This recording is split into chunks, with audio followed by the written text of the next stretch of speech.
Derasnya banjir bandang yang menerjang kawasan perumahan Bumi Mangli, Jember hingga menyeret 2 buah mobil yang diparkir di depan rumah terekam kamera warga. Mobilnya enter ya Allah, astagfirullahaladzim. Ya Allah, itu mobilnya siapa ya kiranya? Aku. Derasnya air membuat warga panik. Ketinggian banjir mencapai lebih dari 1 meter. Ini lokasi banjir ya. Meski minggu malam banjir berangsur surut, banjir bandang kali ini menelan korban jiwa. Pasangan suami istri warga Desa Kemiri meninggal dunia setelah hanyut terseret arus banjir. Korban diketahui sedang mencari rumput di dekat sungai dan sang istri terpleset jatuh ke sungai. Kemudian suaminya berusaha menolong, namun nahas keduanya hanyut terbawa arus sungai. Tadi ada korban tadi satu dari depan sana, iya, terhanyut. Oh, hanyut ya? Insyaallah tak terselamatkan, pas banyak yang ngejar ke sana tadi. BPBD mencatat 2 meninggal dunia karena terseret banjir, sedangkan 1 korban lainnya mengalami kedinginan di tengah kebun saat banjir bandang datang. Selain itu, puluhan rumah warga terendam dan sejumlah infrastruktur rusak. Banjir bandang karena intensitas hujan tinggi dari kawasan Gunung Argopuro.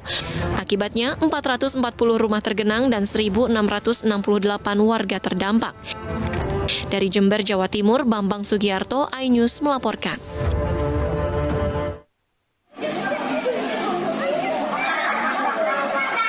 Ratusan rumah warga terendam banjir di Desa Kedaung, Kecamatan Grati, Kabupaten Pasuruan pagi tadi. Ketinggian air mencapai 60 cm hingga 1 meter. Banjir disebabkan intensitas hujan tinggi sejak minggu kemarin dan Sungai Rejoso tak dapat menampung debit air hujan. Seluruh akses jalan terisolir, sementara sejumlah warga terpaksa mengungsi hingga banjir surut. Tinggi berapa sentimeter kira-kira? Kedalaman sekitar ini lah. Sepaha ya? Orang dewasa. Hanya sih ya nggak seperti ini lagi lah. Segera surut ya? Setiap tahun pasti ada banjir. Warga yang masih mengungsi kini membutuhkan bantuan dari pemerintah setempat berupa logistik dan air bersih.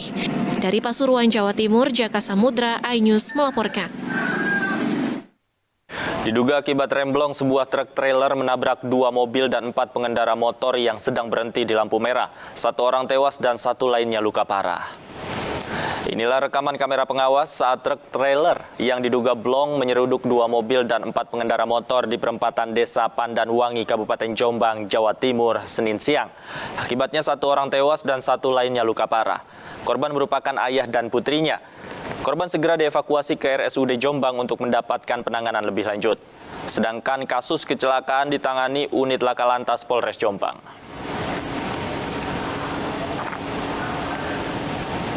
Proyek peningkatan kilang atau Refinery Development Master Plan Balikpapan milik PT Pertamina terus dikebut. Dengan adanya RDMP Balikpapan diharapkan kualitas pengolahan kilang dapat ditingkatkan.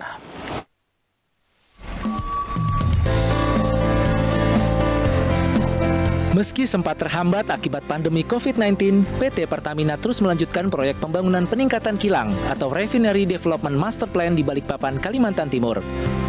Saat ini kemajuan salah satu proyek strategis nasional ini telah mencapai 46,92%.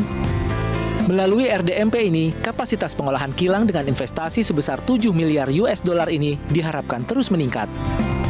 Dari 260.000 barel per hari menjadi 360.000 barel per hari. PT Pertamina menargetkan proyek RDMP Balikpapan rampung pada 2024 mendatang. Dari laporan yang tadi disampaikan, tahun lalu ada banyak sekali milestone yang berhasil diselesaikan di proyek RDMP Balikpapan ini.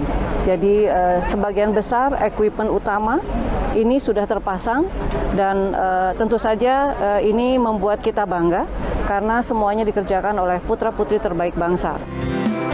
RDMP Balikpapan juga ditargetkan menyerap tingkat komponen dalam negeri sebesar 30 hingga 35% dan memprioritaskan tenaga kerja lokal. Dari Balikpapan, Kalimantan Timur, Mukmin Najis, iNews melaporkan.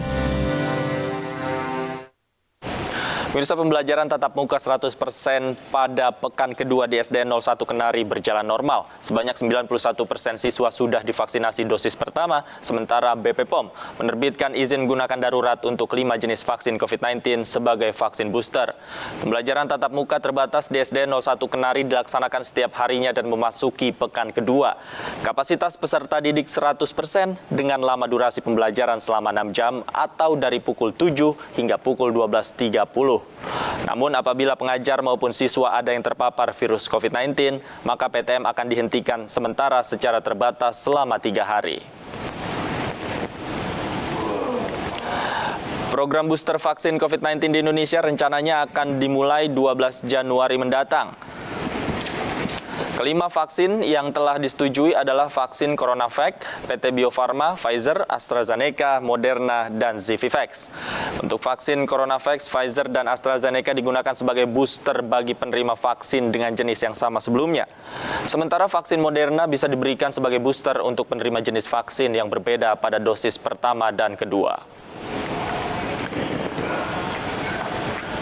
Dan pemirsa, usai sudah kebersamaan kita dalam iNews sore hari ini, tetap jaga protokol kesehatan karena pandemi belum usai. Saya Davi Pratama. Dan saya Stefani Patricia. Terima kasih, selamat sore dan sampai jumpa.